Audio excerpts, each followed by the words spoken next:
Hello, Phil Jackson here from Build Your Salon, bringing you the tools you need to master to build the salon business you deserve. And today I'd like to speak to you about the use of training agreements with your salon team.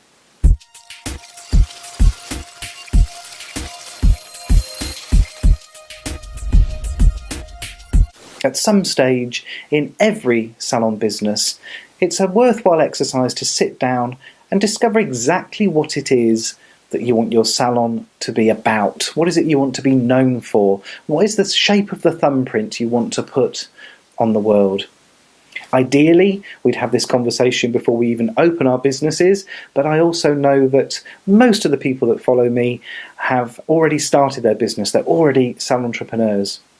So it's a worthwhile exercise, if you haven't done it already, to sit down with your business partner or your life partner or maybe even your team and thrash out together exactly what it is that you want your salon to be about.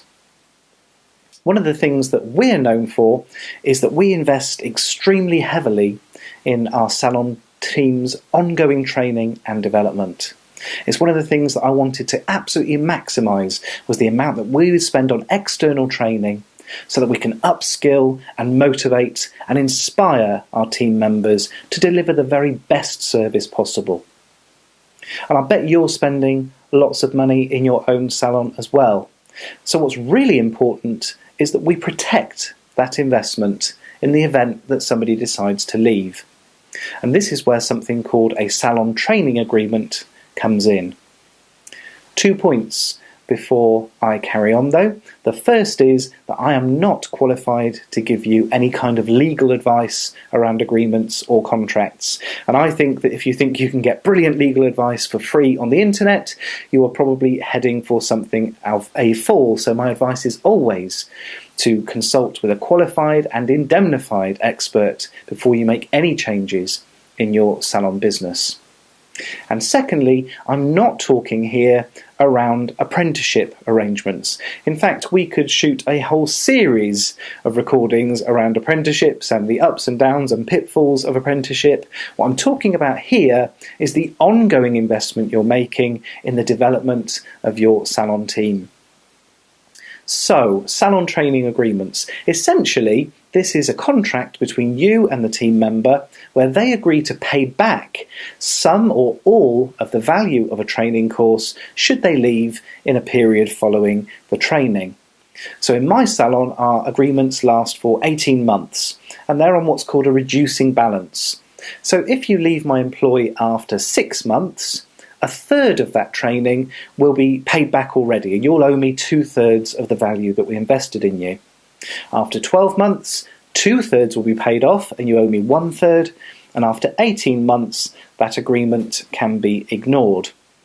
So it's called a reducing balance because the amount that they owe you reduces over time, and I suspect that if you try to enforce one of these agreements, the court would want to see that reducing balance arrangement, because what it does is recognises that you will have had some utility, some profit even, from that training course as time goes on. So if you do send somebody on a new training course for a new facial, the court would like to see that you're taking into account that some people will have had that facial, you'll have had the payback from that training as time goes on. So the amount that the employee therefore has to pay you back, by rights, should be less as time marches on.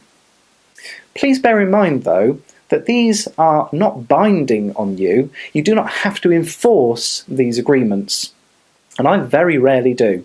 But I do use them as a very useful tool at the end of someone's employment. And let me give you a couple of examples about how these agreements might be used to negotiate a much smoother end to someone else's employment.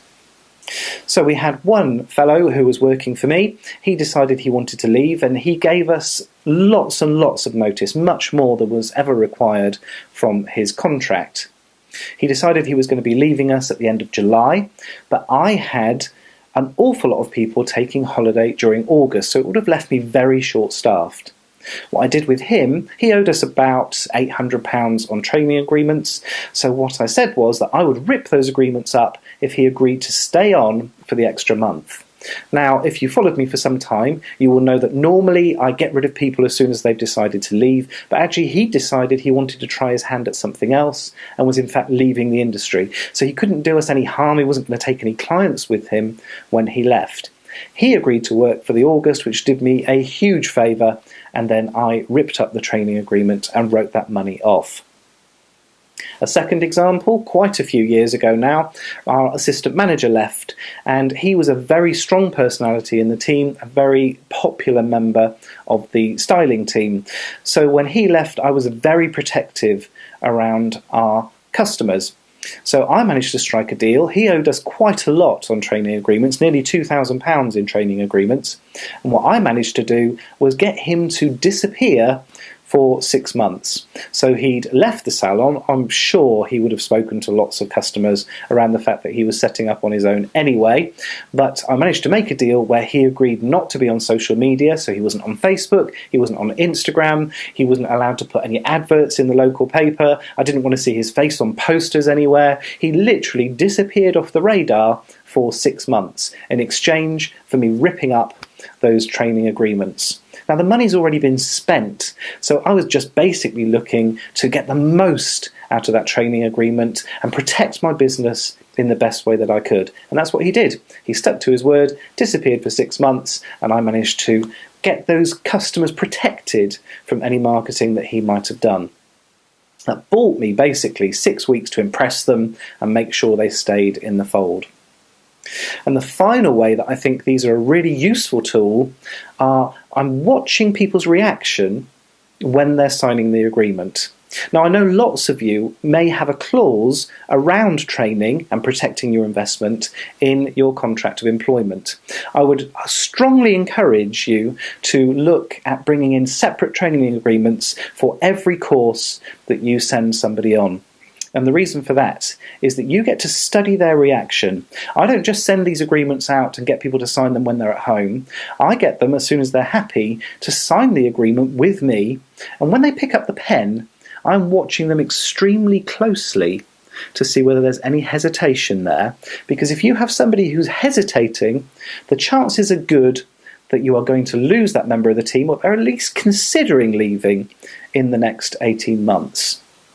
Now, obviously, because we're professionals, we can't do anything rash, we can't act on that information right there and right then, but what you can do is perhaps dust off that little black book of people who might be looking for jobs in your salon. Perhaps look at your succession plans a little bit, and who would take their place, or would you replace that member of the team should they decide to leave. So not only are we protecting our investment, and there are times when you might well just keep a little bit of payback to cover the cost of training that you sent an employee on, but also it's a very useful tool for managing the end of someone's career with you. I hope that's been useful to you. If it has, please don't forget to subscribe, because I do a broadcast like this every single week, and I would hate you to miss out on the content that I'm sharing. If you've already subscribed, I will speak to you again next week. Take care.